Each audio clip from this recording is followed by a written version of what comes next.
Marcos, Evangelho de Marcos, capítulo 4. Irmãos, essa palavra Deus me deu, eu estava aqui na Alameda 1 ano e meio.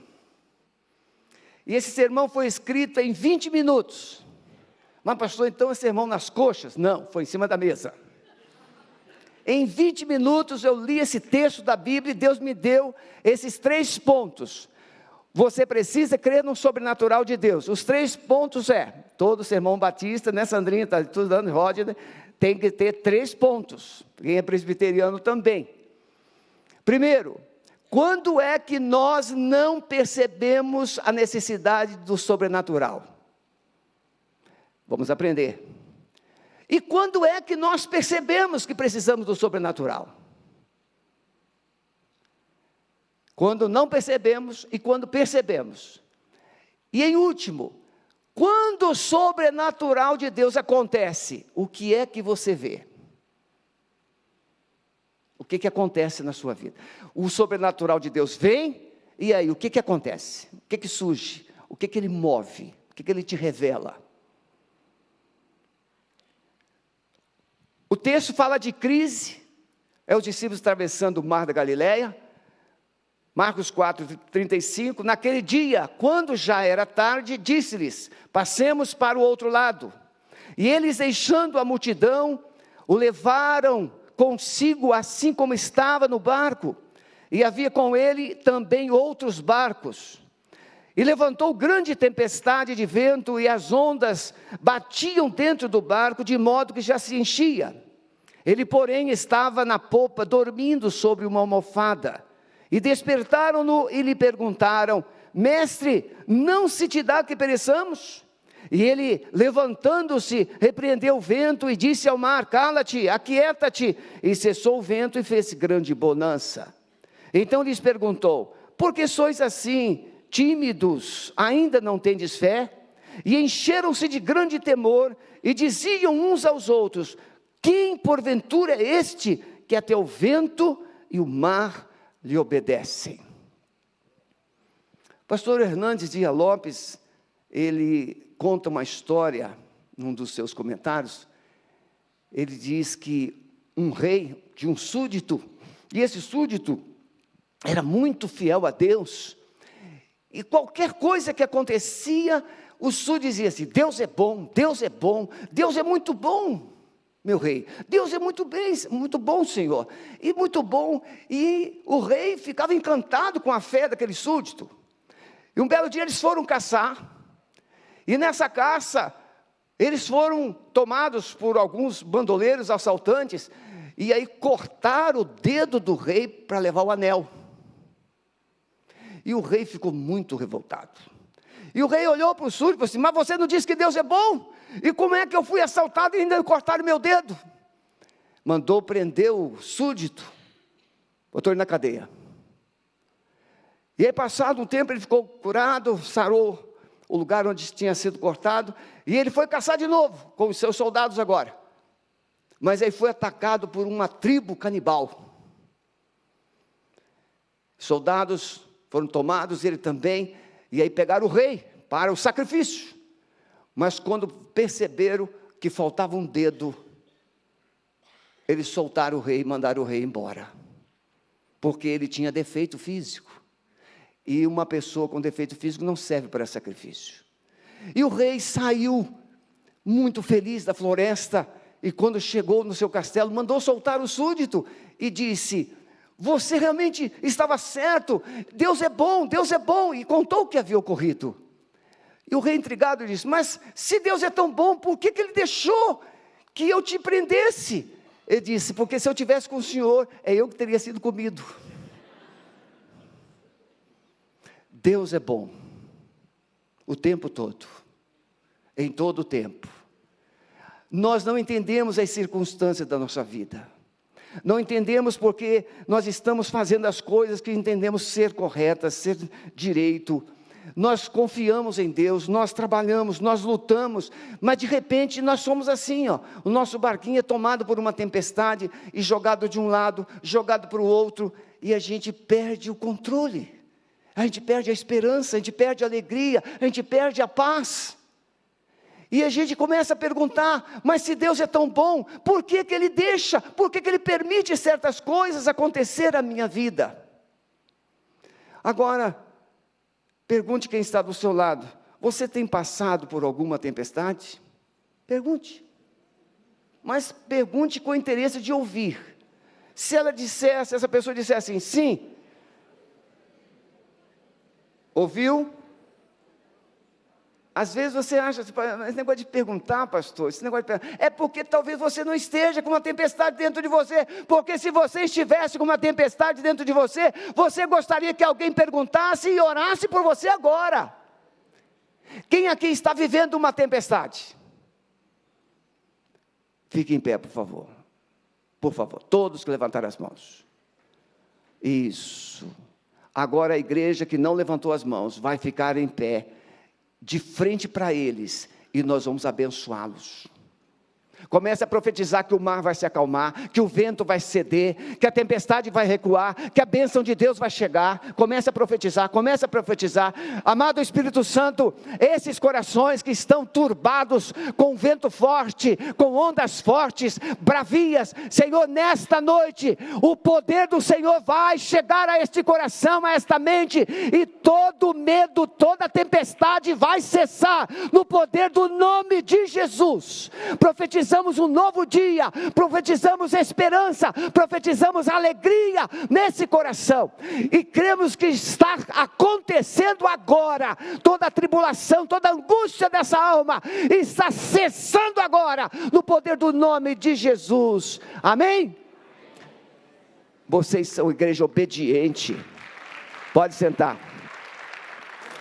Então veja, eu tenho que ter cuidado, porque nós temos a ceia, então eu tenho que separar 15, 20 minutos para a ceia, tá bom?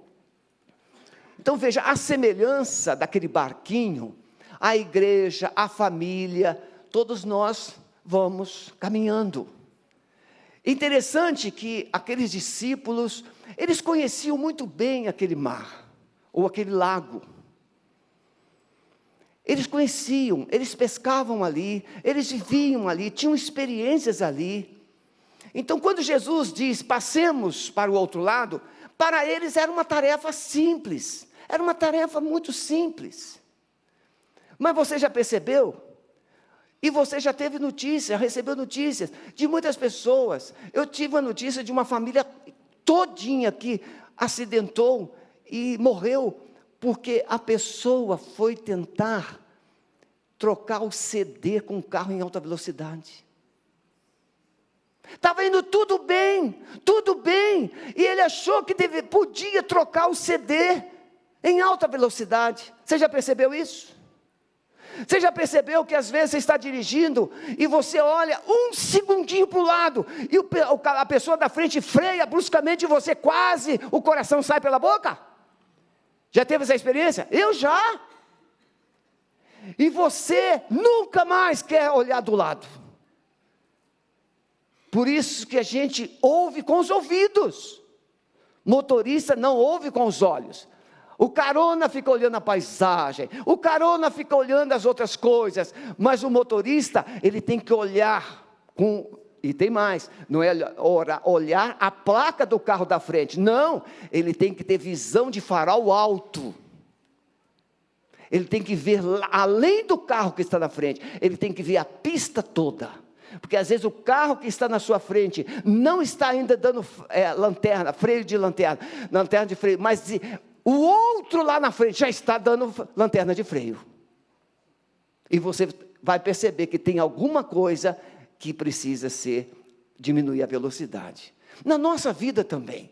A sua família, percebeu? Quantas coisas boas acontecendo, tudo em paz, tudo direitinho, e de repente um exame, e a tempestade chega. Nós já recebemos aqui na igreja, gente muito bem sucedida, com caminhonete Mitsubishi, e não demorou muito tempo, a crise chegou, e essa pessoa precisou de ajuda de cesta básica. Acredita nisso? Precisou de ajuda para pagar a conta de luz. Coisa que às vezes a gente nunca imaginou. O seu filho, você está no colo, como aquela neném que está ali no colo. E cresce, e você não sabe as escolhas que vão fazer, ou que a criança vai fazer, o adolescente vai fazer, e a tempestade chega. A sua esposa, quantas vezes disse para você assim: eu te amo, estarei com você até morrer.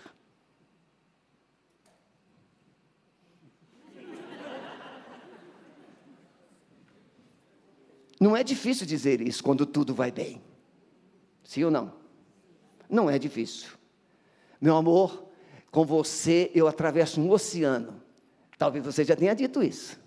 Nem que seja um oceano de 2 braçadas. Mas a crise vem. E aí o que é que se diz para o outro na crise? O que é que se diz? O que é que um cônjuge diz para o outro na crise?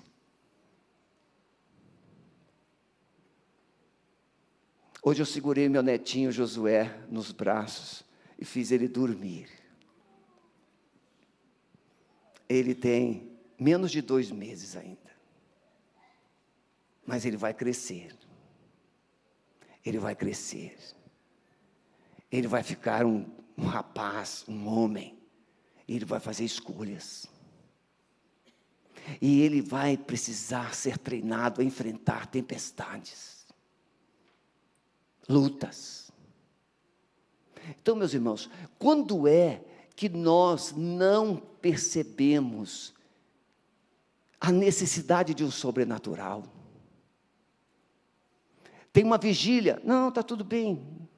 Tem isso, está tudo bem. Olha, você precisa ler mais a Bíblia, está tudo bem. Você tem que ter aquela hora secreta de oração, está tudo bem. Está muito frio. Quando é que nós percebemos que não precisamos de um sobrenatural? Quando você tem um controle de tudo. Dinheiro está sob controle. Você tem alguns trocados, ou tem muitos trocados. Você se olha no espelho, e você está com a saúde de vento em popa. Você vê os seus filhos chegando em casa na hora certa. Eles estão obedientes. Você liga e eles atendem. Então você assim, está tudo bem, ele atendeu. E se não atendesse? Aí a tempestade chegou. Mas quando você tem tudo sob controle, você senta à mesa, e você começa a almoçar com a sua família, e você conversa, você faz planos, você lembra de coisas boas que aconteceram até ali. Então, por que razão pensar que precisa de um sobrenatural? Não! Os filhos estão ali, o cônjuge está ali, a vida financeira está ali, a sua saúde, você fez um check-up, e a sua saúde está de vento em popa. Você vai na academia e quase quebra a academia. Você vai. Tudo está funcionando. Você chega na igreja e até consegue ouvir o sermão. E ainda fala assim, gostei do sermão hoje do pastor. E você, parece que tudo está funcionando. Então, nesses momentos da nossa vida, nós não percebemos a necessidade de ver ou de experimentar um sobrenatural de Deus, ou uma ação sobrenatural de Deus. Mas nós esquecemos, ou nos esquecemos de uma coisa: nós não vivemos pensando ou focados em nós mesmos. Não é a nossa família a única que vive na terra. Nós vivemos na terra, em uma cidade chamada Curitiba, em um estado do Paraná, em um país chamado Brasil. E se você parar um pouquinho e olhar em sua volta, você vai perceber a necessidade de um sobrenatural de Deus. Se você ler as notícias com mais honestidade, com mais sensibilidade, você vai perceber que precisa de um sobrenatural de Deus na sua cidade, no seu país. Mas talvez na sua família não, mas nos seus parentes. Quantos aqui têm parentes ainda não salvos por Jesus?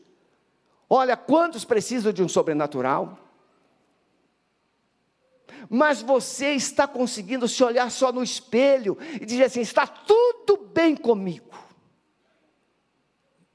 Só que você é um canal de Deus. Se a sua vida ainda está boa, se a sua vida ainda está funcionando, se Deus está abençoando você, quem sabe você precisa fazer uma pergunta: Senhor, tu queres me usar em algum lugar? Quando eu termino o meu período de oração de manhã, eu faço a Deus 3 perguntas. Senhor, tem alguém que o Senhor quer que eu ligue, que eu dê um telefonema? Senhor, tem alguém que o Senhor quer que eu visite? Senhor, tem alguém que o Senhor quer que eu ajude?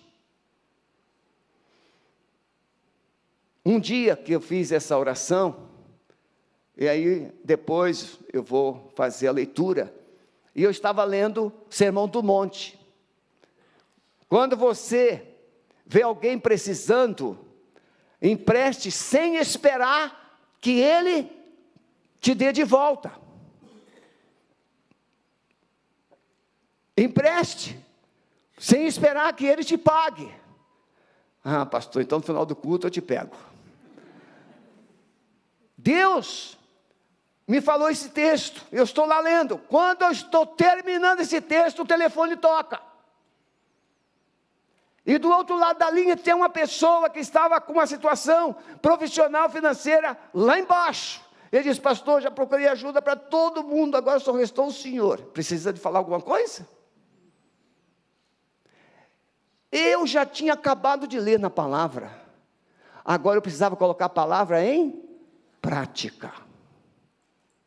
Eu disse: pode passar aqui, Deus já falou comigo antes, depressa, antes que eu desista.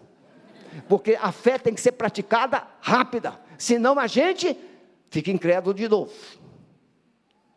E ele veio, abençoamos, ele era um bom profissional, e depois ele fez alguma coisa lá, minimizou o custo, mas nós abençoamos. Então veja, talvez você esteja bem, mas Deus está planejando usar você para alguém que não esteja bem. Ele quer usar você, de alguma forma. Uma vez eu estava pastoreando lá no Rio de Janeiro, e eu estava visitando, lá no Rio de Janeiro, é bem diferente daqui. Irmãos, vocês são de outro mundo. Quando eu cheguei aqui em Curitiba, na minha cabeça de pastor do Rio de Janeiro, eu não sou carioca, eu sou capixaba, mas 31 anos no Rio, a gente, isso é cultura. Eu só não falo X, né? Rio das Ostras, eu não falo assim, né? Eu falo Rio das Ostras. Mas e aí lá no Rio você pega a Bíblia e você vai visitar, você chega lá: oi, irmã Maria, vim tomar um suco de limão com a senhora, aquela irmãzinha que faz aquele suco de limão maravilhoso. Oi, irmã Terezinha, vim tomar um cafezinho. E aí você para, o pastor é assim, pega a Bíblia, ele visita aqui, visita acolá, e a gente vai visitando. Aí eu cheguei aqui em Curitiba, peguei minha Bíblia e falei com a Ana assim: ó, seleciona as 8 pessoas aí que eu vou visitar. Não, só que não funciona assim, tem que telefonar, tem que agendar, tem que isso. Assim, meu Deus do céu, para que Deus me tirou do Rio? Mas a gente acostumou. E tem mais, não pode fazer 2 visitas na mesma noite, tem que ser uma visita. Porque o curitibano, se ele souber que você fez uma visita breve, porque tinha outra pessoa, você morreu para ele. Tem que ser só para ele. É assim, não é, filha? É assim, porque ele vai preparar. Primeiro é assim a visita do curitibano. Você chega, tem uma antessala. Ali a conversa rola, só doce, só doçura. Ah, pastor, papapá. Aí depois ele te leva para a mesa, para você jantar. Aí dá aquele banquete para você. Aí depois ele te leva para outra sala. Aí que a conversa vai acontecer. Né, Zezinho, não é assim? São 3 etapas. Ele adoça, ele te engorda e depois ele te chancha.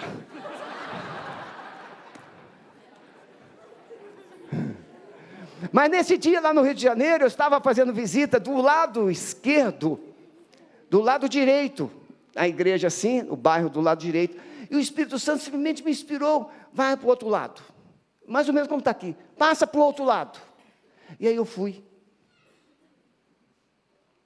atravessei a rua principal da igreja, quem já foi lá, sabe, a rua principal, e fui andando, e passei em frente à casa de uma irmãzinha da igreja, muito humilde, e ela estava no tanque, irmã Frauzina, casalzinho bem idoso mesmo, já uns 80 anos, e aí eu cheguei, oi irmã Frauzina, tudo bem irmã Frauzina? E a irmã olhou para mim e começou a chorar, pastor, eu estava aqui, lavando a minha roupa, pedindo a Deus que mandasse o senhor aqui. É mesmo? Eu falei assim, o que está acontecendo? A filha dela, que não era membro da igreja, estava endemoniada. Isso era dia 2 de janeiro. A filha estava endemoniada desde o dia 31 de dezembro. 6 meses de gravidez, deitada no sofá da sala. Isso era uma quarta-feira, nós entramos, ministramos, no culto da noite ela estava lá, mas o que me interessa é, aquela mulher estava enfrentando uma tempestade dentro da sua casa. Eu não estava enfrentando tempestade, mas Deus disse, vai lá e acabe com aquela tempestade. Então, se você não está enfrentando tempestade, Deus pode precisar de você, para ir aonde a tempestade já chegou, e ser uma resposta naquele lar.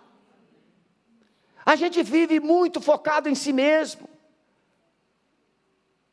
Por isso que você ainda está nesse tempo de dizer assim, o culto hoje foi mais ou menos.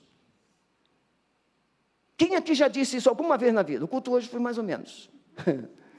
Veja, o culto não tem que ser mais nem menos, o culto é dele. Como é que a gente pode avaliar um culto por nós? Aí você já vem mal, o seu time perdeu, a sua mulher te brigou, o teu marido destemperou, o teu filho chutou o balde, e você vem todo estraçalhado para o templo, e chega aqui e diz assim, Senhor, resolva todos os meus problemas, e se o pastor não pregar aquele sermão, ele está frito. Se o louvor não for poderoso, está todo mundo em pecado. Não, o culto é medido por você. Porque você que oferece culto. Não são eles, eles oferecem o deles. Eu ofereço o meu, você oferece o seu. E se você reclamou do culto, você é o primeiro a ser reprovado. O culto não é para nós, irmãos. O culto é para Ele.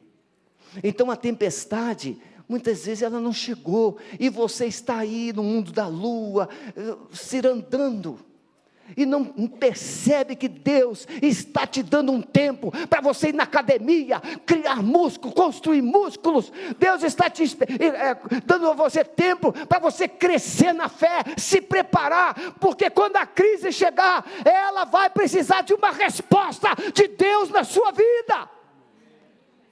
Mas você fica, não, está tudo bem, está tudo bem, está tudo bem, e fica de glória, de glória, de glória. Não, você é um soldado, você precisa se fortalecer no Senhor, porque quando a crise chegar, você vai precisar reagir, senão ela vai te engolir. Os discípulos pensavam que eles estavam numa boa, tudo bem, de repente, aí chega o de repente, um telefonema, um zap, uma notícia no Facebook que não foi você que viu, alguém que viu, e a casa cai, e você não sabe o que fazer. Pois é, os discípulos de Jesus estão remando, como sempre fizeram. E o barquinho vai atravessando, e os discípulos vão até cantarolando. Estava tão quietinho o barco, que Jesus até dormiu. Jesus não dormiu depois que a tempestade chegou, ele dormiu antes. O negócio estava tão gostoso naquele barco. Irmãos, aqui para a gente, irmãos, Vocês já perceberam, tem tempo que a nossa casa está tão gostosa, que a gente coloca aquele louvor. Tem uma música do Michael Smith, aquela que ele fala que, santo. Quantas vezes eu coloquei aquele vídeo, e eu fiquei chorando, ouvindo aquela música, adorando.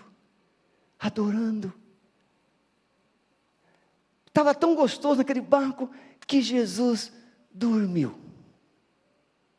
Mas de repente, tudo mudou.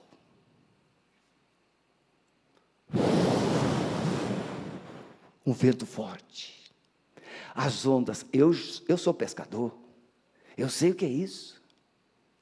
Eu tenho um amigo lá no Rio de Janeiro, que ele foi pescar, e o irmão emprestou um barquinho para ele, e falou assim, não vai muito longe, porque esse mar aqui, de vez em quando, lá em Angra dos Reis, o vento aqui, vem um vento sudoeste, isso é perigoso, vocês não podem ir muito longe. E eles não levaram a sério. Resultado, quando eles foram perceber, eles estavam lá no mar alto. E esse irmão, que tinha mais assim, robustez, o outro tadinho, mais simples, mais fraquinho, e aí, o irmão mais fraquinho falou assim, Josias, vamos pedir a Jesus para acalmar essa tempestade. Ele falou assim, deixa Jesus para lá, pega esse remo e rema. Ele era assim, um homem de fé. Bem, quase morreram. Depois que tudo passou, sabe o que eles fizeram? O irmão disse assim, esse Josias, o apelido dele era Cavalo. O Zezinho sabe do que eu estou falando. Né, Zezinho? Não era fácil, não. O cara assim, brabo. Ele é tão brabo que ele foi trabalhar como cobrador de ônibus, e aquela linha tinha uma fama de gente que só pulava pela roleta, não pagava. Ele pegou um taco de beisebol, colocou do lado da roleta. Aí chegou aquele montão de guri e falou assim, e aí, meu irmão, posso passar por baixo? Ele falou assim, eu não sou teu irmão, não. Qual é, malandro? Qual é? Ele pegou o taco de beisebol e começou assim. E aí, vai pagar a passagem ou não vai? Todo mundo pagou. Em 6 meses ele foi promovido a chefe. A empresa deu um lucro tremendo. Ninguém mais passava naquele ônibus sem pagar a passagem. Esse era o Josias. Fui padrinho, fiz o casamento dele, bênção de Deus. Só que passou um tempo para ele experimentar os milagres de Deus. E aí o Josias contou assim, pastor, quando nós estávamos lá naquele barco, quase afundando, eu olhei para o Gésio e falei assim, Senhor, como é que eu vou falar para a mulher dele que ele morreu? Ou seja, ele iria se salvar, mas o outro iria se perder. A crise é assim, ela chega. E quando ela chegou, meus irmãos, era preciso um sobrenatural. Vocês já perceberam? Os discípulos primeiro começam, eles são unidos, eles começam a remar, eles começam a tirar a água do barco, eles começam a funcionar. No início da crise é assim, nós nos unimos, nós conversamos, nós dividimos tarefas, nós pedimos ajuda uns aos outros, mas quando a crise demora, quando a crise se prolonga, a gente começa a criticar, a brigar uns com os outros.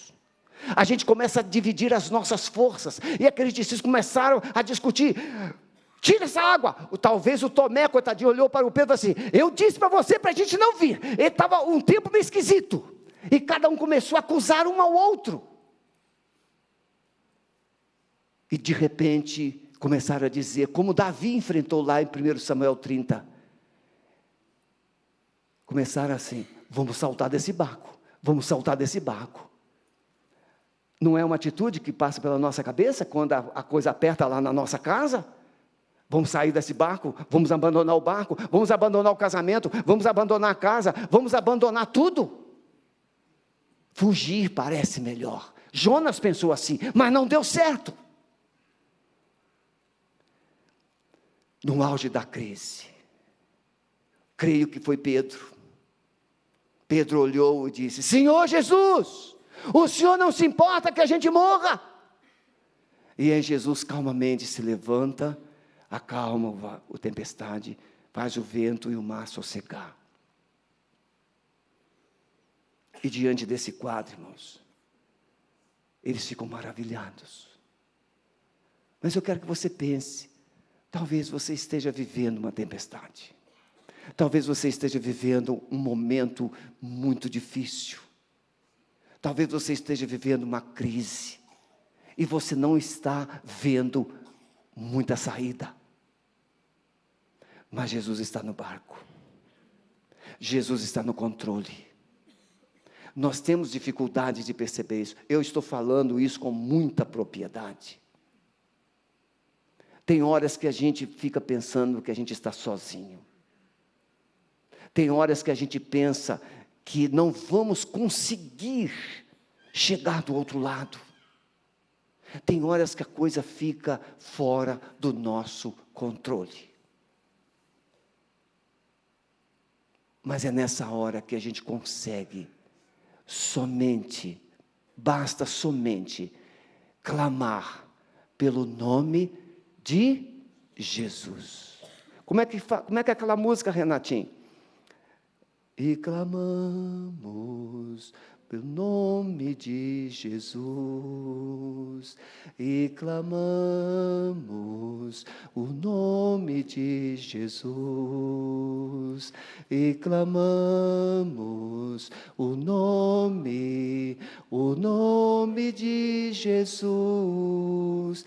Ele nos ajuda a carregar a cruz. É só clamar pelo nome de Jesus. E quando eles conseguiram fazer isso, Jesus se levanta e dá uma voz de comando para a tempestade. Ele acalma a tempestade, ele aquieta o vento. E os discípulos ficam maravilhados. Terminando, irmãos.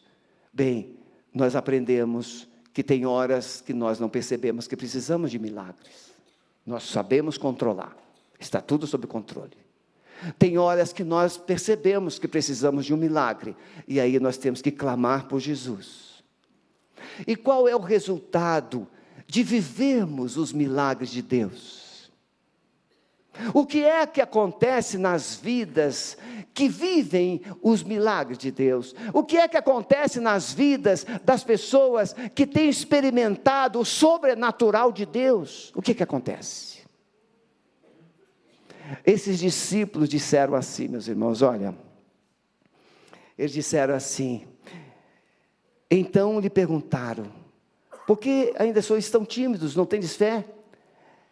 E entenderam, e encheram-se de grande temor, diziam uns aos outros, quem porventura é este que até o vento e o mar lhe obedecem?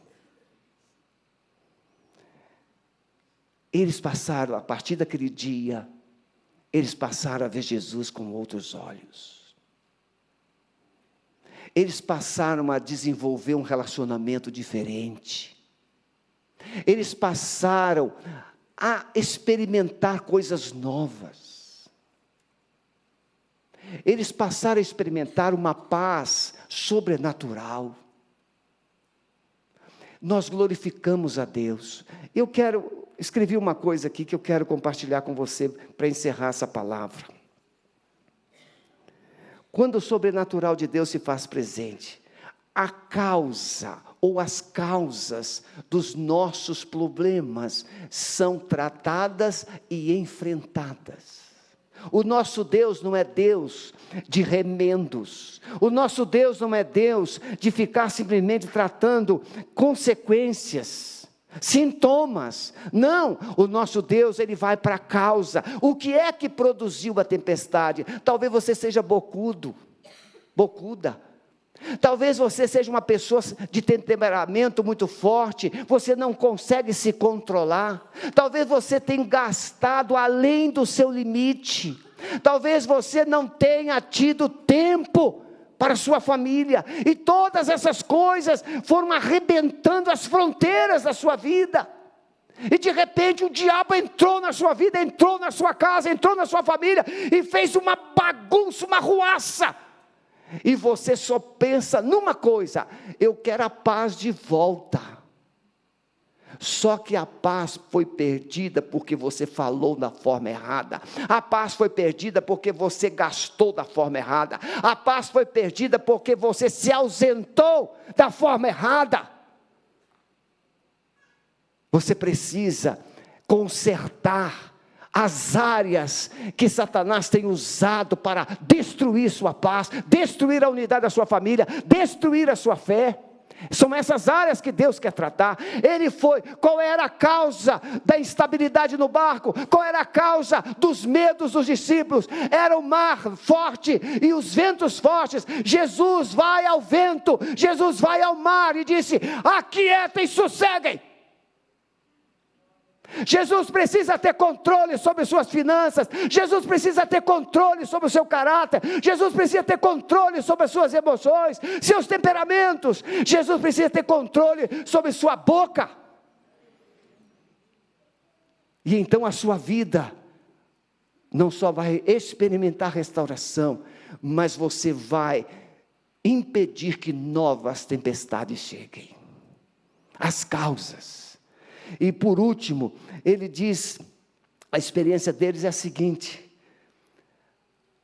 a nossa fé é restaurada e fortalecida.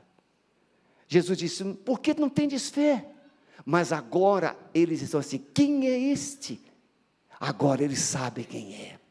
Meus irmãos, digo de todo o meu coração, muitos de nós não sabem quem Jesus é. Você sabe o Jesus histórico. Ele veio, ele se tornou carne, ele morreu na cruz, ele ressuscitou. É só isso que você sabe. Você pode, homem, olhar a mulher e achá-la bonita, mas só quem vive com essa mulher sabe. É? A mulher do outro pode ser muito linda, mas você não convive com temperamento. O marido da outra pode ser muito sofisticado e administra bem, só que você não conhece o lado podre dele. Você não conhece as virtudes dele ou dela. Nós conhecemos sua aparência, aquilo que nós conseguimos ver. Mas quando você conhece Jesus por andar com ele tal qual, Sandrinha agora sabe quem é Rodney. Rodney agora sabe quem é Sandrinha. É assim? Quem é casado mais tempo, eu agora conheço bem a dona Sueli. Dona Sueli me conhece. Ela diz que quando eu a chamo de Sueli, eu falo: o que eu fiz? Porque nós não nos tratamos pelo nome. Nós temos um tratamento especial. Quando eu falo assim: Sueli, o que eu fiz? Quando nós vivemos com pessoas, nos relacionamos com elas, a gente sabe quem elas são, quem ela é, ou quem elas são. Baixe a sua cabeça, por favor. Jesus está aqui. E você sabe que Ele tem poder para acalmar as tempestades. Você sabe que Ele tem poder para romper na sua vida. Você sabe que Ele tem poder para fazer algo sobrenatural em você e através de você. Mas você só conhece Jesus por ouvir falar. Por ouvir falar.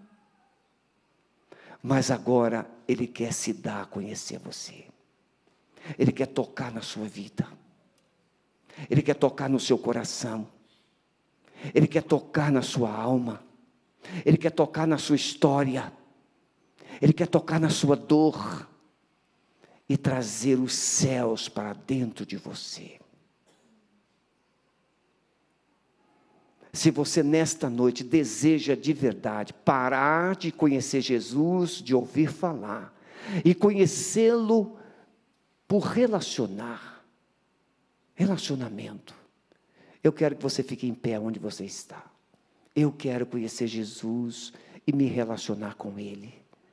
Eu quero que Ele trabalhe na minha vida, molde meu coração. Pode ficar em pé. Deus abençoe todos vocês. Podem ficar. Se tem alguém aqui que se afastou de Deus, porque a tempestade te destruiu, te naufragou, é hora de você dizer assim: Senhor, eis-me aqui, restaura a minha sorte, restaura a minha fé, restaura a minha vida. Fique em pé onde você está. Se você já esteve na igreja, mas se afastou dela, fique em pé, por favor. Muito bem, todos vocês que estão em pé, coloquem as mãos assim, assim, isso. Amado Espírito Santo, o Senhor está aqui. O Senhor conhece cada coração que está em pé. Sopra agora, amado Espírito Santo, sobre eles, sobre elas, e a causa dessa tribulação, a causa desse medo, a causa dessa dor, seja rompida agora no poder do nome de Jesus. Nós queremos entregá-los a Ti, em nome de Jesus. Pastor